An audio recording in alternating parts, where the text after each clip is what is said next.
as the Lord himself is mistaken.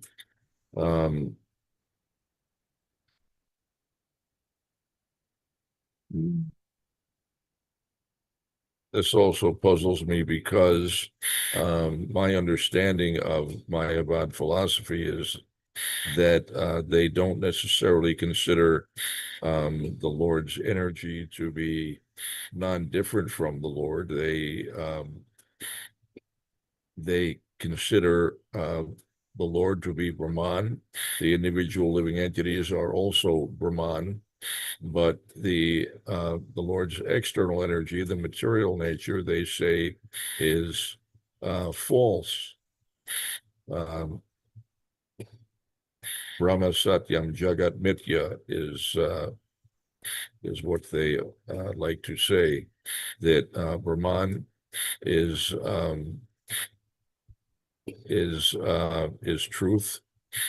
Um, it is eternal, and but the world, the universe, Jagat is Mityam, false. Um, what we learn from Srimad Bhagavatam, what Srila Prabhupada so often repeats, is that the material world is not false. It is temporary, but not false, because it's an expansion of Krishna. Um, it is therefore not false. It is a real manifestation, but it's a temporary manifestation. Um,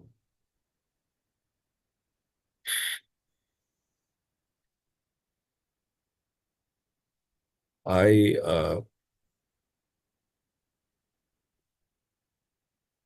I want to apologize for being particularly unprepared for this, and also dead tired. I haven't slept a wink as yet due to various health issues. So I'm going to ask if anyone has any question at this time or comment, and we'll see if we can keep the ball of Krishna Katha rolling. Hare Krishna.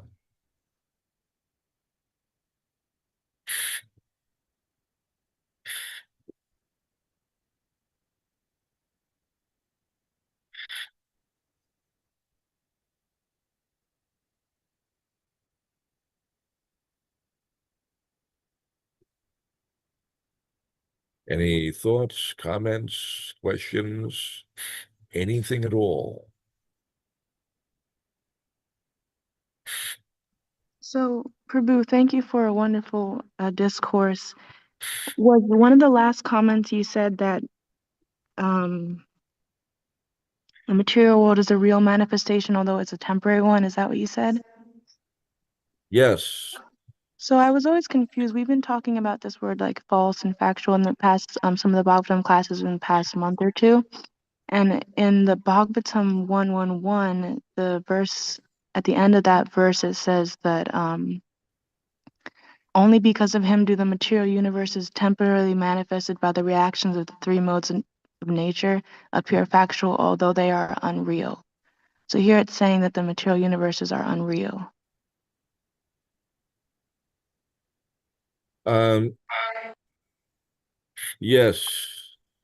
And um, so we have to understand that um, when it's stated in the Bhagavatam that it is unreal, what is meant is that it is temporary and therefore considered to be unreal. But we have contrasting statements that it is in fact real, but that it is temporary. Um, it's there is further clarification.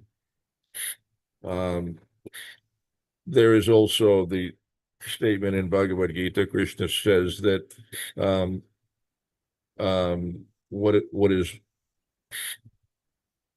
is real uh, endures, and what is not real has no endurance. It does not last.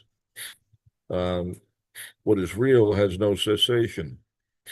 Um, so from that also we can consider that the material manifestation is not real it is because it has a beginning and an end. Nonetheless, here it is, and it may be of an illusory nature, but we have countless statements from Srila Prabhupada in which he says that the material nature is real, that the cosmic manifestation is real. Um, I could probably find, let me see if I can find some instances of him saying precisely that. Um,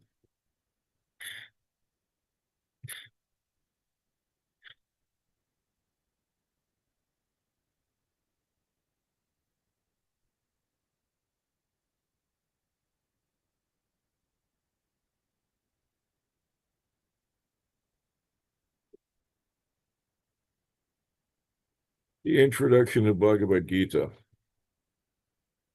Um,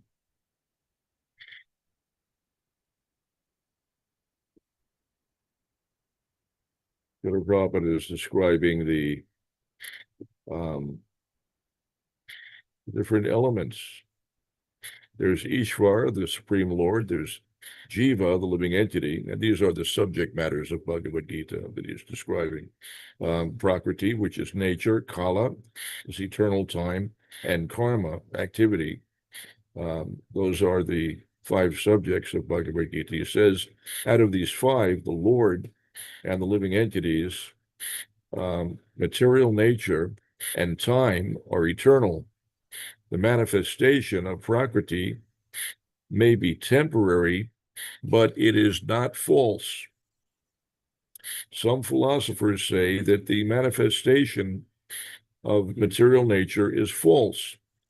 But according to the philosophy of Bhagavad Gita, or according to the philosophy of the Vaishnavas, this is not so.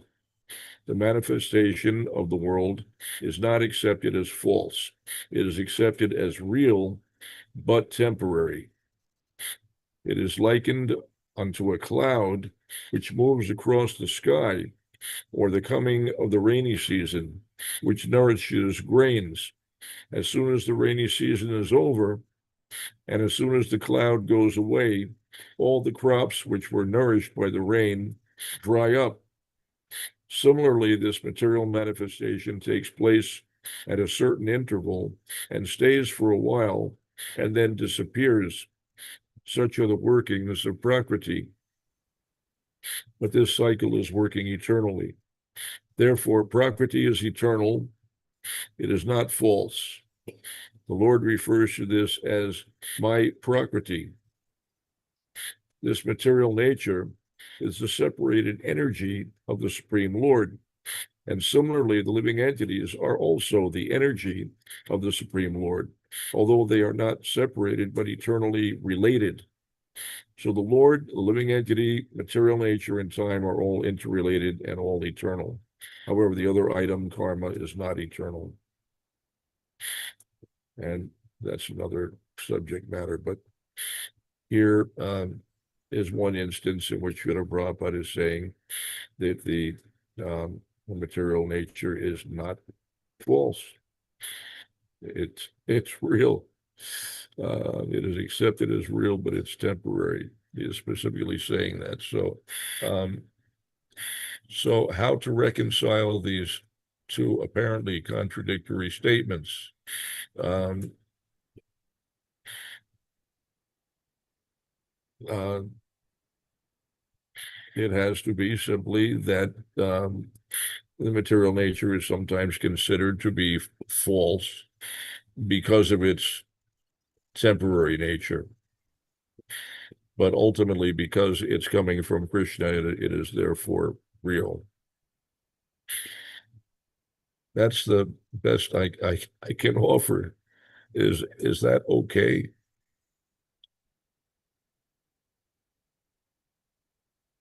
Yes, thank you. Dasya Prema Prabhu has his digital hand up. What have you got for us, Prabhu? And here's Dhruva. No, I don't have anything more. Thank you so much for filling in. Hari Chakra Prabhu was supposed to give class. I'm not sure what happened. Uh, Dasya Prema Prabhu has got his hand up. Dasya Seems Prabhu. like somehow the connection may have broken there. Anyone? Yeah, yeah. I don't know. I think Drew was speaking, but maybe it's not coming through everywhere. Drew, you should get a GoPro. I love seeing this reality TV show of Drew right now. Okay, but okay. I was wondering. Yeah, I always kind of had this question in terms of my VOD. Let me see if I can formulate it properly. Because we criticize the Mayavadis say that they haven't realized, okay, that they are God, but they haven't realized it yet, and they just have to realize it through through whatever, a process of sadhana or jnana, to realize that they are actually God. Um, and so I always kind of doubted, because it seems like they could say the same thing for us, that if they, like, if we say no, that's kind of a bogus argument. Well, and then they could say, well, okay, explain your philosophy, and we say, okay, we're parts and parcels of God, but we're not realizing it now, and it's just a matter of purification until we realize it. So yeah, it just seems like we're kind of also using the same argument that they are. I don't know if that gives if there is a tangible answer to that, but it is something that has always been in the back of my mind. If there are any insights on that.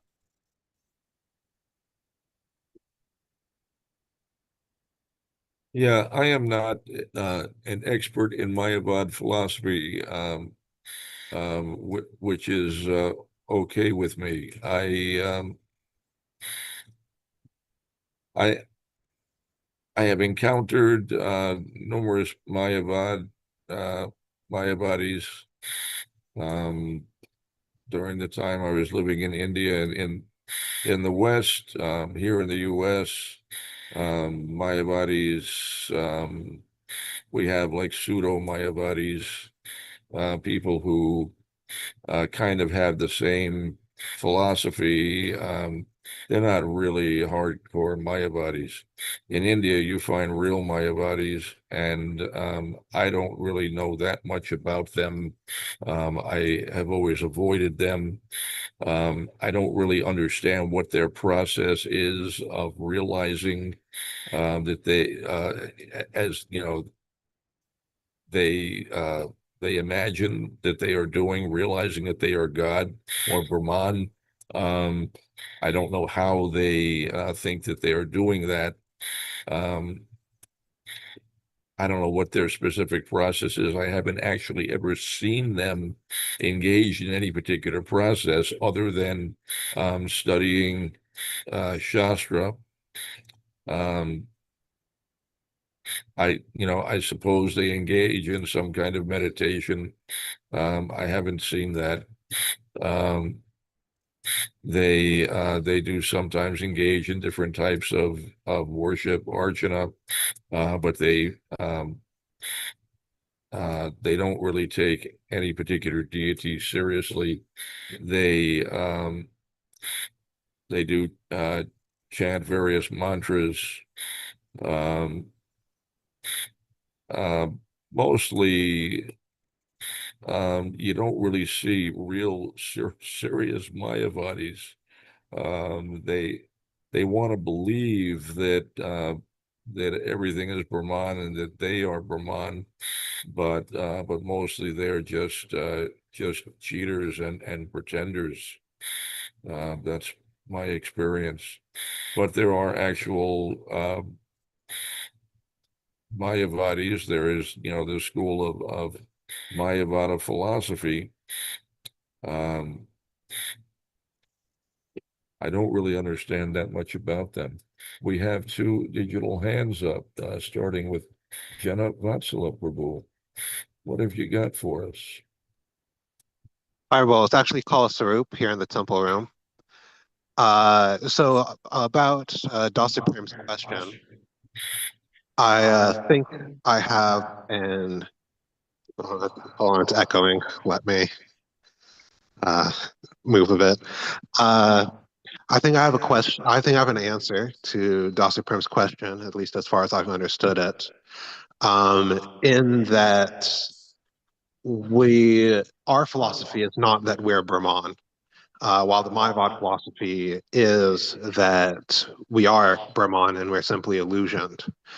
The difference is that because we are not actually Brahman, our philosophy is that the actual Brahman is Krishna, Saguna Brahman.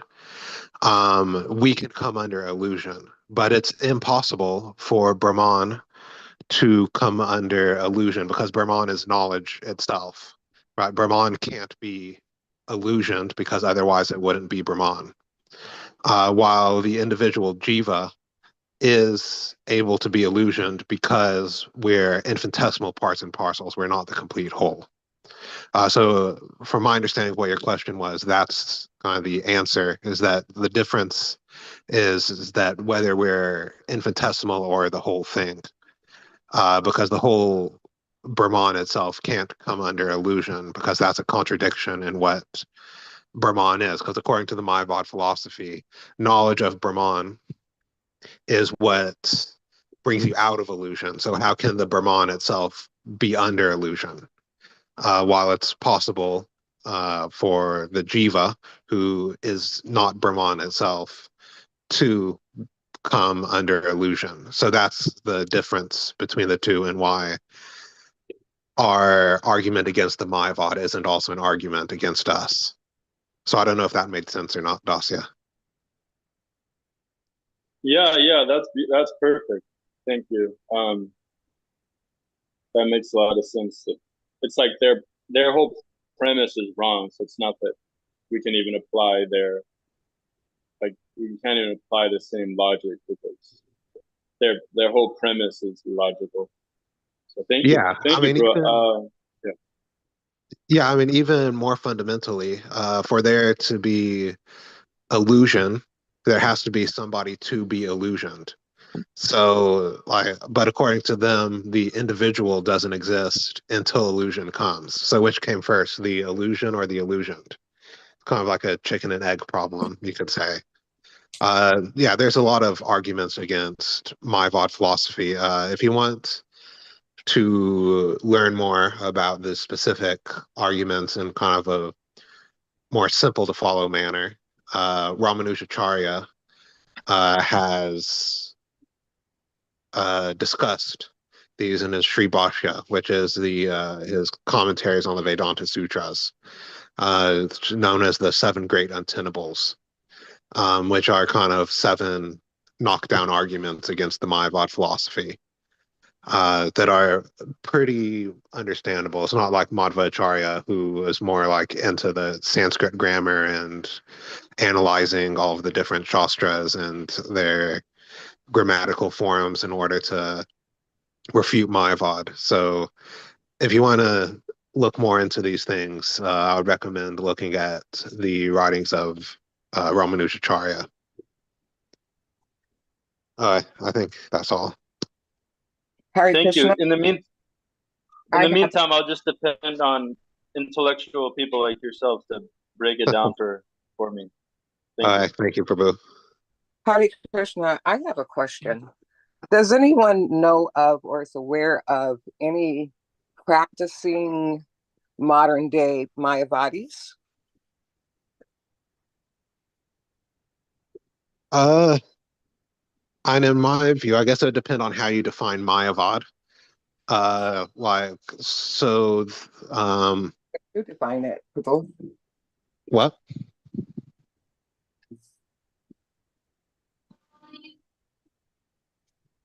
They're I'm real, sorry. Yeah. honest to goodness, Mayavadis, I'm not aware of any in the West. You certainly find them in India, but I'm not aware of any groups or individual Mayavadis in the United States. There may be there are lots of people who accept aspects of Mayavad philosophy. Jaya Shri Shri Radha Damodar. Um, the the general concept that that everything is Brahman, that we are Brahman, and therefore we are God is widely accepted by people all over the world. But real uh, dyed-in-the-wool Mayavadis are certainly very uncommon in the West, but not so uncommon in India. Hmm. Lots of followers of Shankaracharya in India, but um, there are, as I say, pseudo Mayavadis found in the United States. Um, can't think of any particular groups of them offhand, but there are some like that. Mhm. So, James, did you have something? Hi, Krishna. Yeah, it was more pertaining to um Dasya Prema's statement about you know, if the Mayavadis are saying this about, Krishna conscious philosophy, and then Krishna conscious say, oh, we can say this about the Mayavadi philosophy. I like how Kyle Sarup Prabhu, like very scientifically kind of laid it out. Um, I just wanted to make sure I'm picking up what's being put down and is basically um, within the discussion of the discourse between, say, a Bhakta and a Mayavad, would that kind of discourse be somewhat more so of a political discourse? Because like in Prahlad Maharaj talks about politics is like, the emphasis of friends and enemies. And I remember in Chaitanya Charitamrita, um, please correct me if I'm wrong.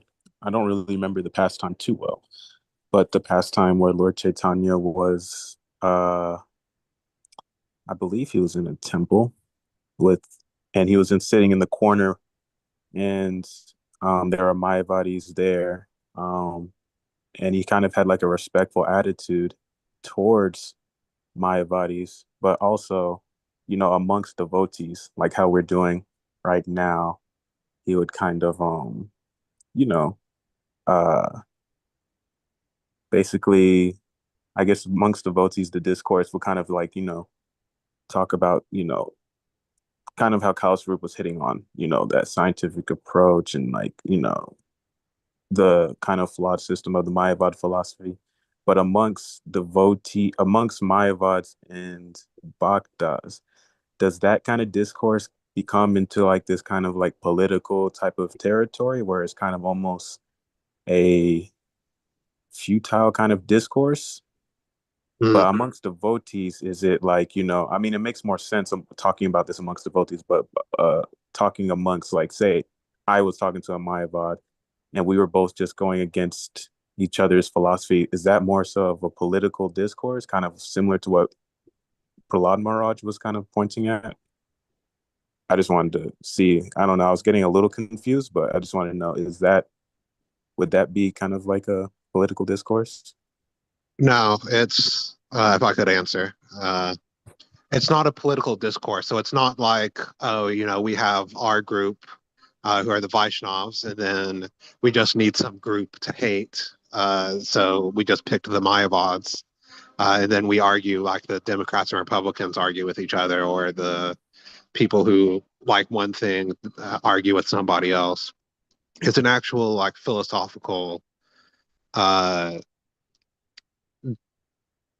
position, and both camps, the Vaishnav and the Mayavad, are actually eternal. So it's not like politically or historically one rose and then the other rose to combat it or something like that. It's that the mm, foundational or like core reason why we're in the material world is because we accept at some level the Mayavad philosophy, in that Krishna and us are not so different, that we are the supreme enjoyer. So it's not like, we just needed some group to differentiate ourselves against, and we chose that philosophy, the philosophy of Advaita, of Adi Shankara or something like that. The Mayavad philosophy is eternal, just like the Krishna conscious philosophy is eternal. And we have to combat it because that's basically what preaching Krishna consciousness means. All of the various things that we preach against can be viewed as different manifestations of the Mayavad philosophy. And so we have to combat it anywhere that we can, as a service to Krishna, not as just some like in-group dynamics sort of things, so it's different than like what Prahlad Maharaj and other such statements in Shastra talk about, which is simply, I have my interest group and you have your interest group. And neither one is on the platform of the absolute truth. They're both just on the relative platform. And, we'll fight like cats and dogs over it. So that's the difference. And then as far as Lord Chaitanya sitting with the Mayavad sannyasis, generally, if we see a sannyasi, somebody in the Vedic culture, no matter if they're Mayavad or Vaishnav, Prabhupada, from what I recall, did instruct us to pay our respects to them, as in, offer obeisances, just as part of the Vedic system. But we do not associate intimately at all with Mayavads. So don't, reveal your mind to a Mayavad or listen to their mind being revealed. Don't take food from a Mayavad. Don't take food cooked by a Mayavad, things like that. If you're dealing with Mayavads, you can reveal your mind in the manner of preaching Krishna consciousness to them, but that's about it. And then you offer respects, just kind of in deference to the Vedic injunctions. But other than that, associating with Mayavads is very dangerous. It's actually described that Mayavad philosophy can bring somebody out of the spiritual world if they hear it with faith and attention. So yeah, those are my thoughts as far as the question. I don't know if Tarka Prabhu or somebody else has something to add. And how would we know that we're dealing with Mayavads, Prabhu? From what they're saying, if they're kind of preaching the Mayavad philosophy, then then they're Mayavad, right? If somebody talks like a Mayavad, thinks like a Mayavad, and acts like a Mayavad, then they're Mayavad. So it's not like it's not a sentimental thing. It's just very scientific. You know a thing by its qualities. And of course, like Tarka Prabhu was saying, that it's rare in the West to meet a dyed-in-the-wool Mayavad. especially one who follows all of the rules and regulations of the like Shankara line or something like that. So all of us do have some Mayavad coming in, and it's not like, oh, you said one Mayavad thing, I'm going to kick you out and punch you in the face or something. But one should be very careful and cautious about listening to philosophy from this, that, and the other person, because basically, I won't say basically, I'll say definitively, every philosophy other than pure Krishna consciousness is tinted by the Mayavad philosophy. So if one is engaging with these things, one has to be very careful. And one can read these things, but one should really only read them or engage with them in order to point out what is in line with the Krishna consciousness philosophy in them, and refute what is not in the Krishna consciousness philosophy. Like Prabhupada did when Beyond Illusion and Doubt, where his disciples explained the philosophy of all the various philosophers, and then he said what was good and what was bad about the various philosophies. So yeah, you basically know Mayavad by what they're speaking, what philosophy they're saying. And then it's up to you as a preacher to determine how to go about refuting that. Sometimes it's just, stuffing them with prasadam. Sometimes it's kind of a gentle refutation. Sometimes it's a very forceful refutation, depending on the situation. Thank you. You've given me a lot to ponder and to research. Appreciate it. Kala Sarup Prabhu, you said something earlier that I had a question about. Where if I understood you correctly, and forgive me because I'm hearing impaired. I have a really hard time understanding what people are saying, but I thought you were saying that God is Brahman, but the individual living entities are not Brahman. My understanding is that the living entities are also Brahman because they are part and parcel of Krishna. There is famously in Brihad Aranyaku Upanishad the statement Aham Brahmasmi, that I am Brahman, I am spirit. And Srila Prabhupada repeats this all over, that living entities are also Brahman, but they are minute fragmental portions of Brahman. He he gives one example of the misconception of the Mayavadis, that a green parrot flies into a green tree and appears to have merged into the tree, but in fact it still has its individual identity. It just appears to have merged into the tree. And the Mayavadis similarly imagine that they are merged into the supreme Brahman, but the living entities actually eternally have their individual identity. Yeah. And which is also Brahman, but it's minute Brahman. And one of the points that Srila Prabhupada makes in connection with this is that so because there are different stages of realization, and the preliminary stage is Brahman realization, realization of the Lord's effulgence, is the Brahman stage.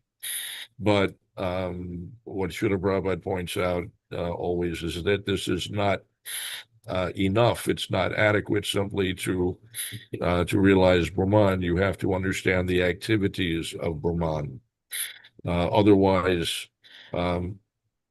Brahman realization is not sustainable. One may attain to realization of Brahman, but is sure to fall down from that platform unless one understands the activity of Brahman. And so the activity of Brahman, of course, is devotional service. Anyway, I was just I was confused, I guess, because I thought you had said that the living entities were not Brahman. Yeah, so I did say that. I was kind of speaking off the cuff, so I might have misspoke a little bit. Yeah, kind of what I was pointing out was that I was kind of using Brahman as kind of what do you say, like the foundation of existence. So yeah, both the living entity and the Supreme Lord are Brahman in the sense that we're both Satchitananda and eternal. But only the Supreme, only Krishna is Brahman, he's Param Brahman in the sense that he is the foundation of all existence and we're not. Or more specifically, according to kind of the question, or in regards to the question that Dasya Prem asked, Krishna is that Brahman that knowledge of which is liberating, while we are Brahman, as you're pointing out, Aham Brahmasmi, but knowledge of us is not liberating. So yeah, that's kind of the difference that I was pointing out. Because if knowledge of Krishna is liberating, then he could not be conditioned. So yeah, well, thank you for clarifying, because I did say that we're not Brahman in that sense. Although, if one gets, as you pointed out, we are Brahman, just not in the same way necessarily that Krishna is the para Brahman. Right. Krishna is Parabrahman. We are also Brahman. We are never Parabrahman, but we are marginal. And so, because we are so minute, it is possible for the individual living entities to be covered, whereas Parabrahman is never covered. Right. And of course, that's what got us here in the first place, right? Because of this idea of Brahman. And then because we think we're Brahman, also, then we want to lord it over material nature. And this is why we are suffering in this material world. So dangerous position, you have to first understand the difference between Brahman and Para Brahman, and get that embedded in your consciousness. Otherwise, you just stay perpetually in the cycle of birth and death. Then I just wanted to quickly impress, I don't know, Taraka Prabhu, I didn't catch all of your class as I was on my rounds, but I wanted to quickly just read one or two quotes. I mean, although Kala Swarup was being very kind, that if you do read, I think we should leave reading and hearing, about this Mayavad philosophy for the scholars in our movement, and not delve in any way, because Prabhupada's very, very heavy about Mayavad philosophy, very, very heavy. Third canto, the activities of Mayavad philosophy are very dangerous to the public, and therefore Chaitanya warned us never to hear from Mayavadis about any scripture. That's in the third canto, purport Prabhupada is saying. Fourth canto, the dangerous Mayavad theory set forth by Shankara that God is impersonal does not tally with the injunctions of the Vedas. Then elsewhere, Prabhupada says that this Mayavad theory is very, very dangerous, like poison. And so, we should just heed all of these warnings. Such a Mayavad philosophy is extremely dangerous, especially for a devotee. So Prabhupada's making the point, again and again, how dangerous this is. And, once you hear this, Mayavad logic, of course, they're using word jugglery, but once you start, hearing the chronological sequence, it seems like, it's very hard for someone to accept bhakti after that. And that's why Prabhupada is very, very heavy, just hammering this point again and again and again and again, that once one hears Mayavad philosophy, it's very, very difficult to, change your consciousness, forget what you heard, and accept this bhakti path. So, Yeah, thank you. I would totally agree that only if you're trying to do like a scholarly refutation or something like that, then you need to delve into the Mayavad philosophy, and even then, only as much as necessary. And I would say that not only applies to people like Shankaracharya or Vivekananda or all of those sorts of people, but also Plato, Foucault, Nietzsche, like all the Western philosophers as well, whose philosophies are also, at least in some portion, Mayavad. Yep. Yeah, after we've read the Bhagavatam a couple of times, for the rest of us, we can even, think and, become a great big preacher in ISKCON, then we can maybe think about it, but otherwise forget it. All right, anything more about Mayavad philosophy? Yeah, so we hear in Ishopanishad mantra, invocation, that the personality of God is perfect and complete, and whatever is produced of the complete whole is also complete in itself. So you could also I feel like someone could take that the wrong way and say, well, we're also complete wholes, because it says, I believe it actually says, that the personality of Godhead is perfect and complete, and because he is completely perfect, all emanations from him, such as this phenomenal world, are perfectly equipped as complete wholes. Whatever is produced of the complete whole is also complete in itself. So here it's saying that everything that emanates from him are perfectly equipped as complete wholes. You have any comment? Yeah, good points. The Upanishads are kind of in general open to, I don't want to say open to interpretation, but can have different interpretations. Let me see. I'm sure Prabhupada talks about in the purport the actual understanding of the verse, but ultimately, Prabhupada writes in the introduction to Bhagavad Gita, I believe, that actually the Gita Upanishad, the Bhagavad Gita, is kind of the conclusion of all the Upanishads, or something like that. I can't remember the exact wording that he used. But and yeah, and obviously Bhagavad Gita, if you read it as it is, has the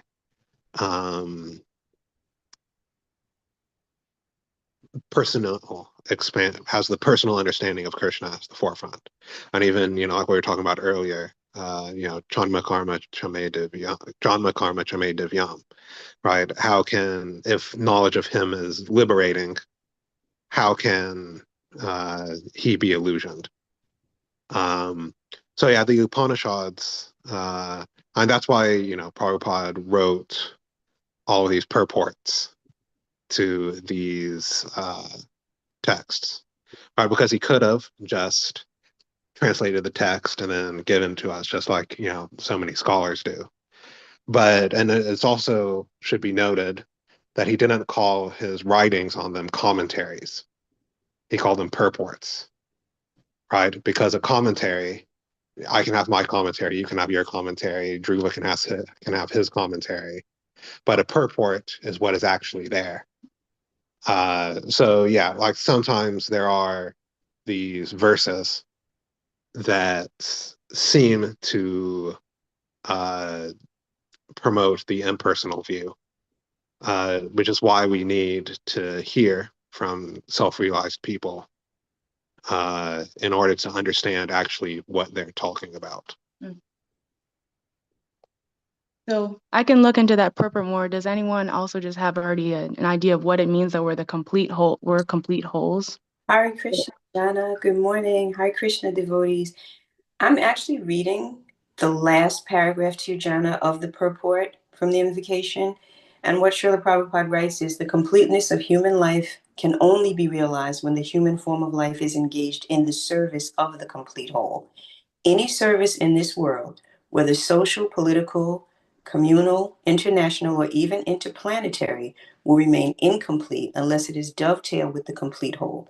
And when everything is dovetailed with the complete whole, the attached parts and parcels also become complete in themselves. Hare Krishna.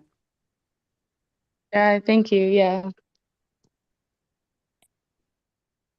Yes, so we have to, I guess, Jana, what Prabhupada is saying there is that what you have to take the whole thing in context, not just the translation. And that's why the purport is there, like Kala's group is saying. Is that my understanding?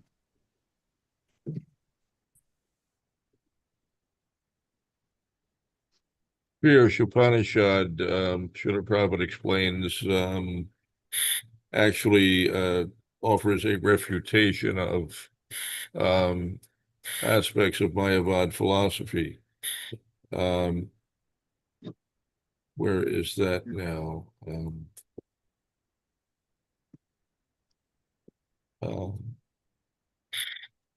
Mantra 5, I think, he's explaining that Mantra 5 says the Supreme Lord walks and does not walk. He is far away, but he is very near as well. He is within everything, and yet he is outside of everything. So he explains that this is a description of some of the Lord's transcendental activities executed by his inconceivable potencies.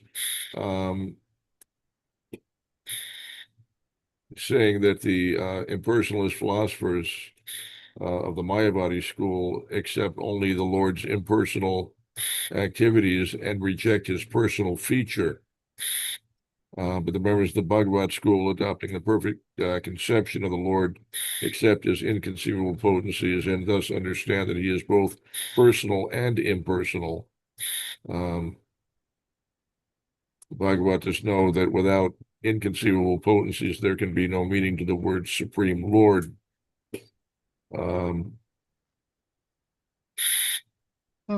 There is a statement here that I thought was significant. I'm having a hard time finding it now. But he describes this particular verse as being directly a refutation of the Mayavad conception. It's also noteworthy that scholars have expressed appreciation for Srila Prabhupada's purports to Sri Ishopanishad because they feel that he does an excellent job of refuting Mayavad philosophy. So there's much to be learned from Sri Upanishad if we dive deeply. Srila Prabhupada addresses the misconceptions of Mayavad.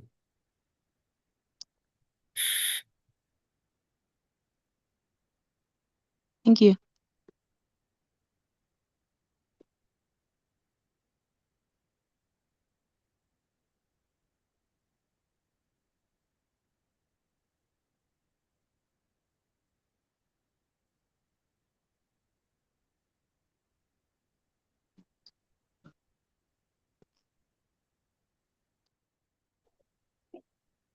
I'm still trying to come to terms with the statement that Kala Swarup said that knowledge of me doesn't give liberation.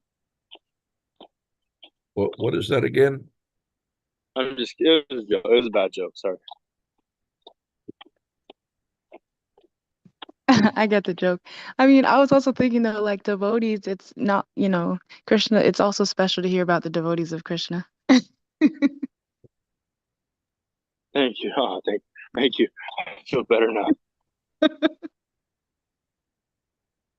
Mother Jambavati.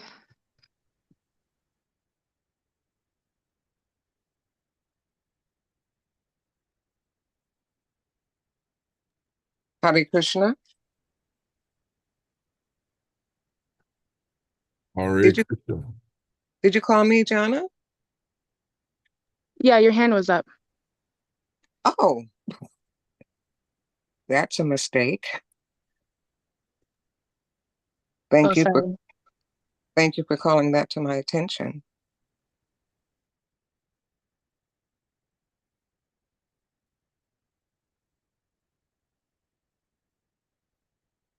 There is a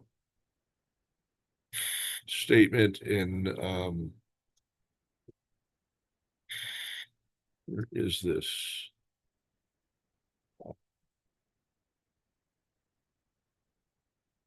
There is a small book from Srila Prabhupada entitled The Laws of Nature and Infallible Justice.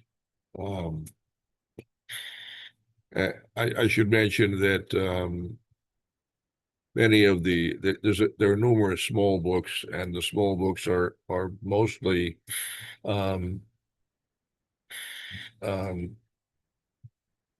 they actually were not written by Srila Prabhupada as a small book. They are edited versions of lectures that Srila Prabhupada gave. So the transcript of a lecture was cleaned up for English and then printed as a book. So there are numerous small books like that that are actually just derived from lectures. Anyway, in this particular book, Srila Prabhupada says, so the Mayavada philosophy of oneness and our Vaishnava philosophy of oneness are different. The Mayavadis say Brahman is real, but the energy emanating from Brahman is false. We say that because Brahman is real, his energy must also be real. That is the difference between Mayavada philosophy and Vaishnava philosophy. One cannot claim that this material energy is false, although it is certainly temporary.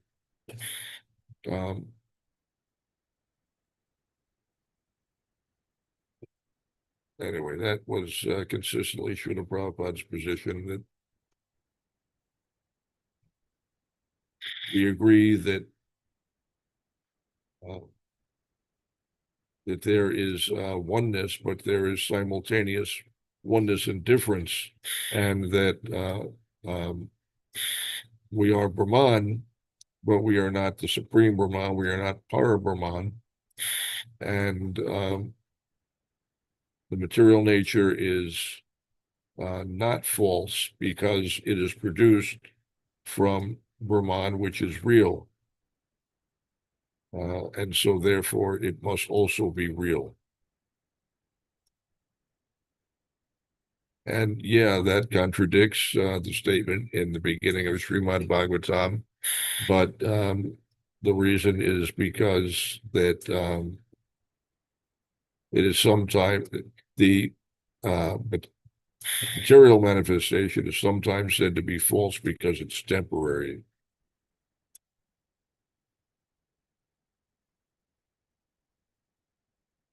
I think we should probably wrap this up unless somebody has something more. There are no more questions, no more comments. We will end here. Thanks for putting up with me, Prabhus. Thank you for your class, Tarka Prabhu. Oh my God, that was not a class. I'm sorry. I apologize. It was a class to me. I don't know about anybody else, but it was a class to me. Thank you. Yes, it was indeed a class. It was low class. Hare Krishna. Thank you, Tarka Prabhu. Dhruva had to step away, but he's very grateful. Thank you for filling in and for enlightening us. Thank you. Thank you. Hare Krishna.